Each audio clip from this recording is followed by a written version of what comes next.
এই ঘটনাটি শুরু হয়েছিল যখন তিনজন জাদুকারী তাদের ঘরে সমুদ্রের পানি কমানোর চেষ্টা করেছিল, কিন্তু প্রতিবার যখন তারা তাদের মন্ত্র শেষ করত তখন হঠাৎ করে পানি আরেকটু বাড়তে শুরু করত।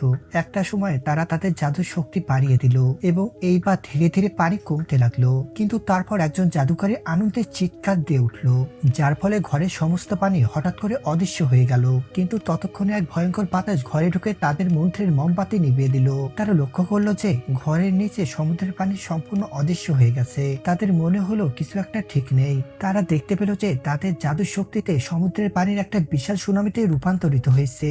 তারা বাঁচার জন্য তাড়াতাড়ি তাদের ঘর ছেড়ে পালাতে শুরু করলো, কিন্তু তখন সেখানে একজন জাদুকারী ভয়ে বাকি দুজনকে টাওয়ার থেকে ধাক্কা দিয়ে ফেলে দিল। ভাগ্যক্রমে একজন মোটা জাদুকারী তার ছাতাটি ব্যবহার করে তাদের বাঁচালো।